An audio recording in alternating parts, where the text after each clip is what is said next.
이 시간 죄된 우리를 용서하시고 또 구원하시는 하나님의 사랑이 우리에게 충만히 임하길 소망합니다. 주님께 지은 죄가 너무 많습니다 라는 제목으로 말씀을 나누겠습니다. 우리 지금 어떤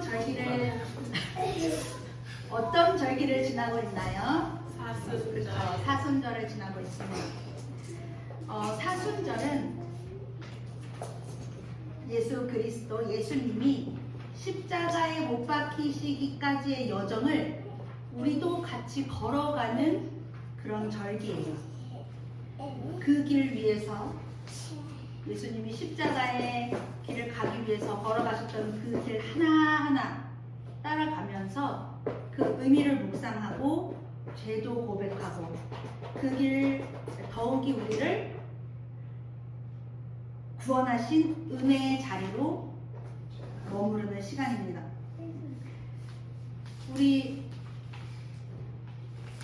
그래서 우리가 하는 게 우리 교회에서 사순절 필사를 진행하고 있어요. 잘하고 계시죠? 노력하고 네, 노력하고 계시군요. 하고 계시고 또 영상에 유튜브에 올리고 있죠. 그 사순절에 묵상해야 되는 도문 말씀을 청량하고 아름다운 목소리로 계속 올라가고 있어요. 네. 저는 해야 하니까 이제 시작한 건데 그 말씀들을 계속 제가 읽잖아요. 근데 그 말씀만 읽어도 은혜가 되더라고요. 저한테는 굉장히 소중한 시간이에요. 하기 싫을 때도 있어요. 피곤해서. 근데 내일 업로드 안 되면 안 되니까 하거든요.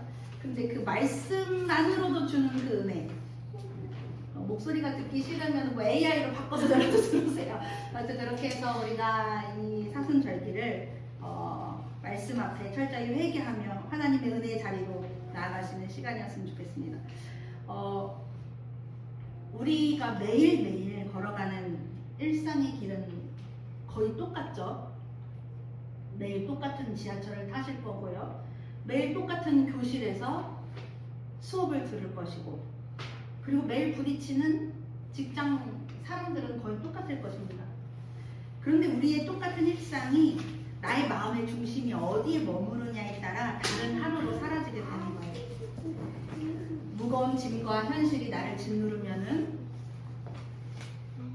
거의 모래주머니 가득 찬 그냥 질질 끌려서 살아가는 그런 하루가 될 것이고요. 모든 능력과 권세와 우리 삶의 주관자 되시는 하나님께 문제와 상황을 맡기면 내 문제를 같이 지고 가시는 예수님 덕분에 우리의 삶의 걸음은 깃털과 같이 자유함 속에 걷게 되는 삶일 것입니다.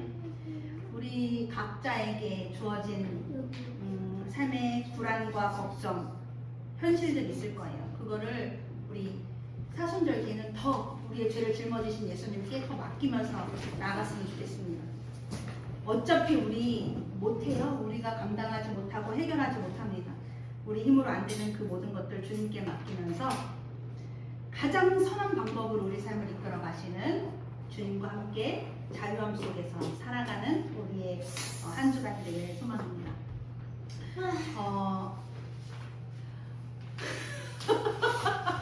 네, 지우야, 하나님은 좋으신 분이에요? 나쁘신 분이에요?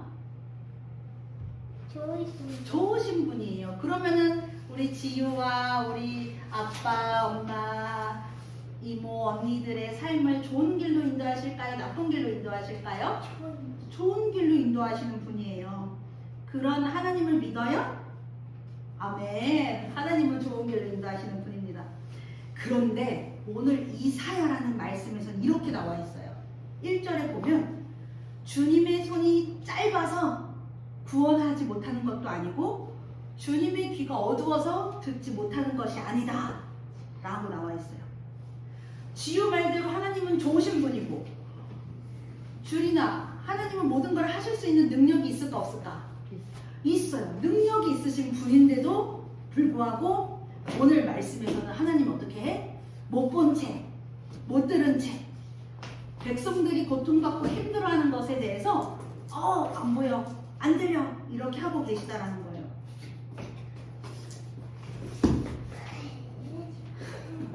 근데 하나님 능력이 없어서 못 도와주는 게 아니겠죠. 능력이 모자라서 더 못 도와주는 게 아니에요. 그리고 지음아, 하나님 귀가 엄청 밝을까? 귀가 안 들리니까? 잘 들려. 엄청 잘 들려요. 엄마도 귀가 밝아서 잘 듣는데 하나님은 더 잘 듣는단 말이야. 그런데 지음이가 그래 힘들 때 하나님이 도와주실까 안 도와주실까? 도와주셔야 되는데 오늘에서는 백성들이 하나님 좀 구해주세요 도와주세요 했는데 도와주고 있대 안 도와주고 있대? 안 도와주고 있다라는 거예요. 그러면은 그만한 이유가 있겠죠. 하나님이 안 도와주는 이유가 있을 거예요. 그 이유가 뭐냐? 2절에 나와 있어요. 2절. 오늘 주보에는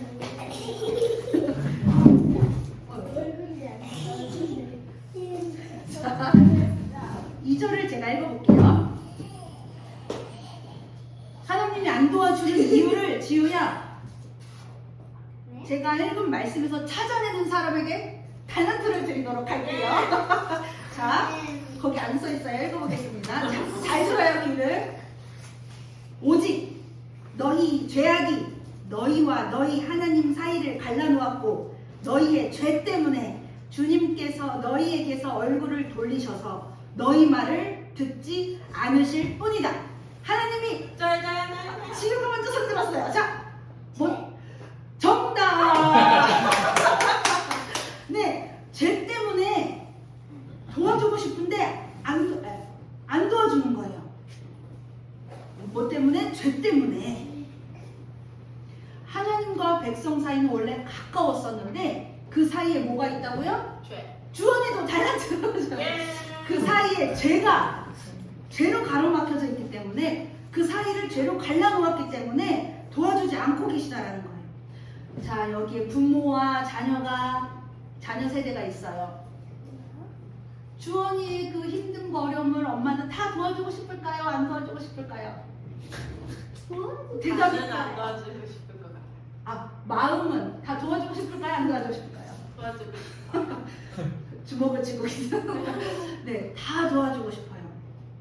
지음이가 집에서 높은 거 꺼내고 싶으면 하면은 엄마 아빠가 꺼내주고 싶어 안 꺼내주고 싶어? 꺼내주고 싶어. 그리고 무거운 거 들고 가면은 다 들어주고 싶고 또 우리 주린이가 돈이 필요하다 그러면 돈도 다 주고 싶고 그냥 있는 거 다 주고 싶고 데리러 오라면 데리러 가고 싶고 다 그러고 싶은 게 우리 부모의 마음이에요. 다 해주고 싶습니다. 그런데 도와줄 수 없을 때가 있어요. 마음은 필요한 거 다 해주고 싶은데 도와줄 수 없을 때 그때가 언제냐? 지유가 엄마한테 엄마 저기 있는 저 막대기 좀 꺼내주세요 해가지고 도와주고 싶어. 근데 지유야 왜 저 막대기가 왜 필요해? 물어봤더니 그걸로 지유이 때리려고요. 그러면 제가 그거를 도와줄까요? 도와주지 않아요. 악한 마음이 악한 마음이 아니 우리 지우는 그런 아이가 아니에요. 이 모든 걸 받아들일 수 있기 때문에 한 거예요. 꺼내줄 수 없어요. 하나님도 마찬가지야. 우리 모든 걸 다 도와주고 싶은데 우리가 마음이 다른 사람들을 미워하고 다른 사람들을 때리고 다른 사람들을 못되게 하는 그런 마음을 가지고 있으면 우리의 하나님을 도와줄 수 없다라는 거예요. 오늘 말씀에서도 백성들 하나님 도와주세요 라고 하는 그 백성들의 마음에 뭐가 있었냐? 죄가 가득하고 악하고 포악하고 약탈 다 뺏고 그런 모습들이 있었기 때문에 도와줄 수 없다라고 하는 거예요. 우리는 어때요? 여기 모두 웃으면서 천사 같은 얼굴로 우리 다 앉아있는 우리 모두 우리 마음 어때요? 나빠요. 나빠요. 까만 마음이었었군요. 자, 우리 마음 주원이 솔직하게 대답한 것 같아요. 저도 네, 제 마음이 아주 퓨어하진 않죠. 악한 존재입니다. 어쩜 이렇게 악한지 네, 말할 수 없는 우리 수많은 죄악들 있죠.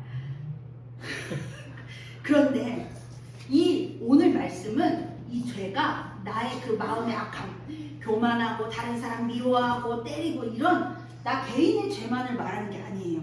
오늘 15, 16절에 나와 있는데요. 악에서 떠난 자가 오히려 약탈을 당합니다. 공평이 없는 것을 보시고 슬퍼하셨다. 압박받는 사람을 도우려는 사람이 없음을 보시고, 싸움이 있는데 중재자가 없는 걸 보시고 주님께서는 놀라셨다라고 해요. 그러니까 이 죄는 개인의 죄가 아니라 구조적인 죄를 말하는 거예요. 구조적인 악을. 우리가 맨날 하나님 잘못했어요, 죄송해요, 기도할 때는 하나님 제가요 그 사람 용서했어야 되는데 용서 못해서 죄송해요, 그 사람 했어야 되는데 못해서 죄송해요, 이렇게 개인적인 죄만을 이야기하고 있는데요. 오늘은 하나님 분명히 얘기하시는 것은 도우려는 사람이 없는 이 세상, 싸움이 있는데 화해하지 않는 이 세상이 죄 가운데 뒤덮였다라고 말씀을 하고 있는 거예요. 도와야 할 자들을 돕지 않는 그런 죄에 대해서 말씀을 하고 있는 거예요. 하나님은 너그러우시고 좋으신 분인데요. 우리만 청렴하고 깨끗하고 뭐 그런 삶을 사는 것이 그런 걸 원하시는 분이 아니라요. 도와야 할 사람을 돕지 않는 것, 그것을 엄청 큰 죄로 여기신다라는 거예요. 너희가 백날 나한테 도와달라고 해봐. 근데 니네 삶만 도와달라고 하지. 근데 너네는 힘든 사람들, 고통받는 사람들 도와주지 않고 오히려 그들을 때리잖아, 괴롭히잖아, 약탈하잖아. 그런 것들을 먼저 회개해 라고 말하는 거예요. 그리고 주님은 회개하는 사람들에게 찾아오신다고 말씀을 하셨어요. 하나님과 우리 사이에 막혀져 있는 죄가 무엇인지, 나의 개인적인 죄를 뛰어넘어서 내가 도와야 할 자를 돕지 않은 부분은 없는지, 막혀져 있는 죄를 회개하는 우리가 되었으면 좋겠습니다. 우리가 이웃과 단절돼서 살아간다는 건 그냥 요즘 개인주의적인 그런 차원으로만 이해할 수 있는 것이 아니고, 이웃을 돕지 않고 도와줘야 할 사람을 돕지 않으면서 산다는 것은요, 사람과의 관계가 단절되어 있는 것을 넘어서 하나님과 관계가 단절되어 있다는 것을 말하는 거예요. 하나님과 관계가 온전히 맺어져 있잖아요.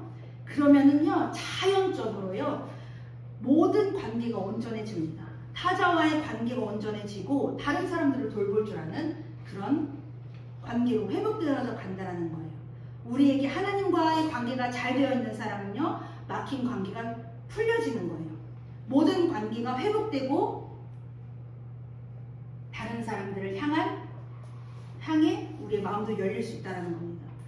우리 다 관계를 맺으며 살아가는 사람들입니다. 우리에게 막힌 관계들이 있을 거예요. 사람들과의 관계 속에서 겪는 우리의 모든 막힌 관계가 회복되고, 그 회복되어짐을 통해서 하나님과의 관계도 회복되어지는 우리가 되기를 소망합니다. 우리가 여기 있는 사람들은 뭐 하나님, 예수님 이름을 부르죠. 자주. 주린이 자주 불러요? 오, 주린이가 부른대요. 다 부르는 줄.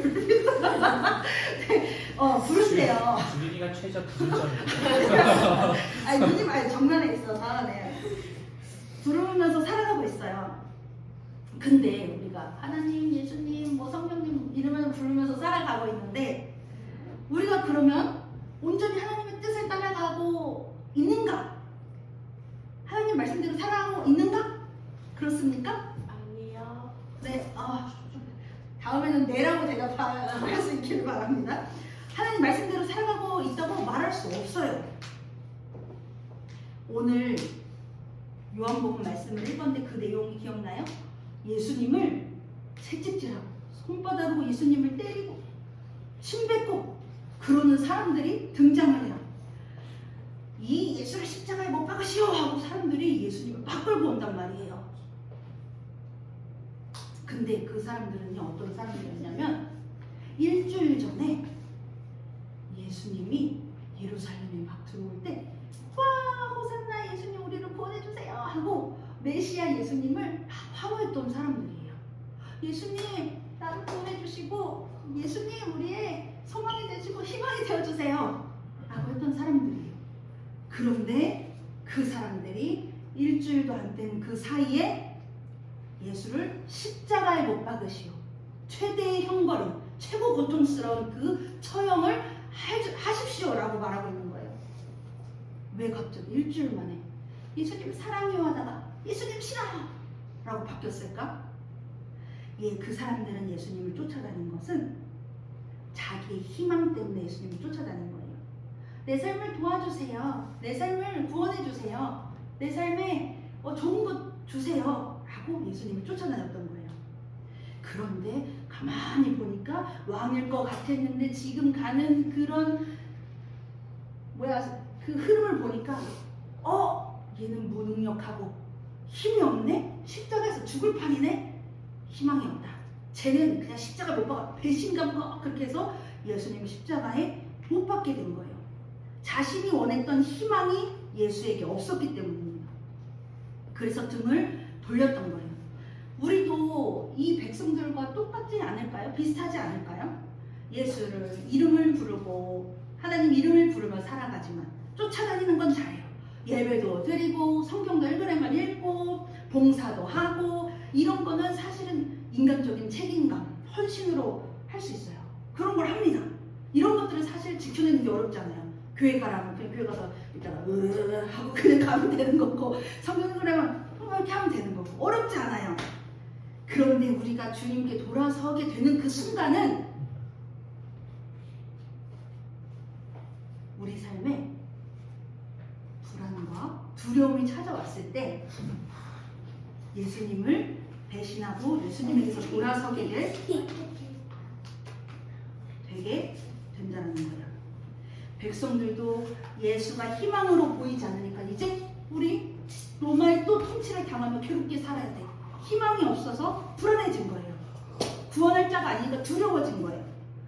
불안과 두려움이 우리의 신앙을 흔들게 된다는 겁니다. 차라리 뭐 독립운동가처럼 막 예수를 지금 거기 건물에서 예배드려? 하고서 경찰이 와서 다 잡아가는 그런 시대에 우리가 살고 있다 봐요. 그럼 저는 또 정의로움이 조금 있는 사람이어서 예수를 믿는 게 하면서 더 막 독립투사같이 오히려 막 핍받고 환란이 있으면 더 믿음을 지키기 좋을 것 같아요. 그런데 우리를 무너지게 하고 우리의 신앙을 흔드는 거는요, 그런 외부적인 투쟁과 공격에서 느끼는 것뿐만 아니라 아주 작고 아주 사소로운 것들로 인해서 우리의 신앙이 흔들린다는 거예요. 돈이 없어요. 그냥 일상 가운데서 돈이 없고 또 미래에 대해서 진로가 불안하고 건강하고 자녀들이 무슨 해를 당할까 봐 걱정이 되고 이런 작은 소소한 불안감들이 우리를 흔들게 된다는 거예요. 저도 한 3, 4개월 전쯤에 마음이 많이 힘들었었어요. 그래서 나의 앞길은 어떻게 걸어가야 되냐, 내 인생은 어찌해야 되냐, 그렇게 불안하고 힘들었던 적이 있는데 그때 한 행동이 뭐였을 것 같아요? 기도! 또 동굴 속 들어가기 힘들었을 때 기도를 했어요. 기도를 더 열심히 하면 좋은데 GPT한테 88년 9월 27일 내 운세 좀 알려줘 이러고 있었어요. 부끄러운 이야기지만 그랬어요. 내 삶이 그냥 불안하니까 두려우니까 걱정되니까 하나님께 더 기도하고 매달려야 되는데 그 찰나에 아주 작은 것에 믿음이 흔들리는 모습을 보였다라는 거예요.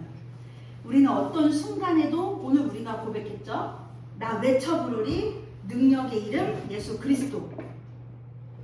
이렇게 부를 수 있는 우리 믿음이 되었으면 좋겠습니다. 백성들처럼 내가 원하는 대로 안 도와주니까 가히 상한 우리의 왕입니다 라고 예수를 배신하는 믿음이 아니길 바랍니다. 우리의 왕은 오직 누구예요? 예수 그리스도 뿐입니다. 백성들뿐만 아니라 오늘 말씀에 나오는 사람 중에 바울이라는 사람이 있어요. 바울은 어떤 사람이었어요? 잠깐, 내가 베드로라고 말했어요? 바울이라고 했죠? 어부였나요?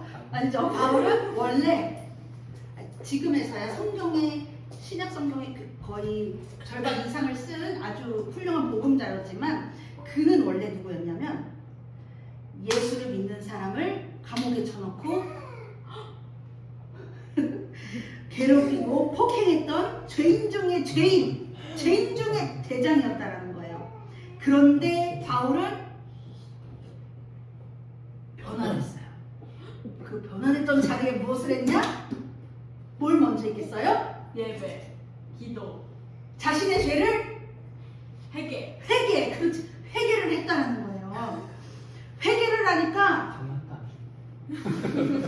자, 회개를 했어요. 근데 되게 놀라운 것은 뭐냐면 우리가 이 사회에서는 주원이가 만약에 예시예요. 길 가던 사람을 삥을 아니, 원래 돈을 훔쳤어요. 지금 그거 뭐라 그래? 돈을 훔쳤어. 소매치. 뭐 소매치기를 했어. 그럴 일 절대 없지만 근데 아무도 못 봤어. 성공적이었어. 그래서 100만 원을 썼어. 얘 걸리지 않았어. 근데 주원이가 있다 보니까 양심에 찔리는 거야. 경찰서에 갔어요. 제가 지나가는 누구 지갑을 털어가지고 100만 원을 썼어요. 라고 하면 주원이는 어떻게 될까요? 경찰에 잡혀가요. 감옥에 갈 수도 있어요. 그렇게 처벌을 받게 돼요. 그런데 놀라운 거는요. 하나님 앞에 우리의 죄를 회개하면은 너 죄인이야. 잘못했어. 저리 가. 하는 게 아니라 오히려 하나님의 은혜를 받은 자로 변화가 된다는 거예요. 죄인이 낙인 찍히는 게 아니라 죄인의 삶에서 은혜 받은 사람으로 변화가 된다는 거예요. 여러분은 죄인이십니까? 네. 죄를 지시고 살아가시죠? 저 죄인이에요. 사순자라면서 이 죄에 대해서 계속 하는데 저 진짜 죄인이더라고요. 근데 이 죄인이라는 고백을 함과 동시에 우리에게 얻어지는 건 뭐냐? 이런 나야. 진짜 더러운 죄인인 나를 하나님이 사랑하시는구나. 하나님이 나를 은혜의 자리로 불러 모으시는구나. 라는 것을 동시에 느끼는 거예요. 바울은 자신이 폭행자다, 박해자다 라고 가슴 찢으며 회개했어요. 여러분들은 누구입니까? 전 교만한 사람이에요. 좀 가식적인 사람이고요. 다른 사람 품지 못하는 옹졸한 사람이에요. 나는 어떤 사람입니까? 여러분도 어떤 사람이에요? 우리는 늘 회개의 자리에 서야 돼요. 그래야 주님의 은혜를 경험하게 되고 그 은혜를 경험한 자만이 바울처럼 복음을 전하는 자로 살아갈 수 있기 때문입니다. 더욱이 바라는 것은 우리 교회가 시간이 흘러가면 지금은 하나님의 사랑을 흘려보내는 교회가 될 거야 라는 거룩한 비전을 가지고 나아가지만 우리 교회도 사람들이 모인 교회이기 때문에 교회의 역할을 벗어나거나 복음의 본질을 벗어나서 주님께 멀어질 때가 있어요. 그때 우리는 그걸 무시하는 것이 아니라 회개할 수 있는 공동체가 되었으면 좋겠습니다. 우리 이러한 것을 잘못하고 있습니다. 서로 공유하고 하나님께 회개할 수 있는 공동체가 되었으면 좋겠어요.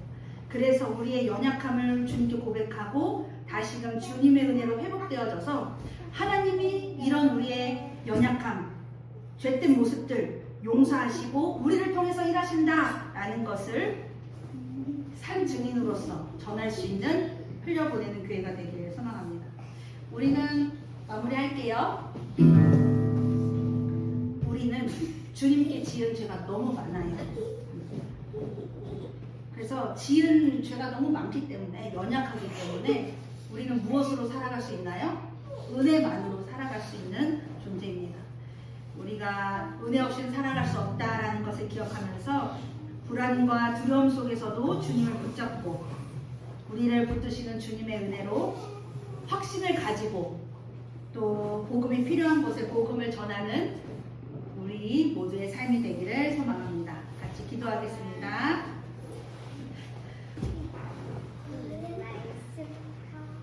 주님, 우리는 죄가 많습니다.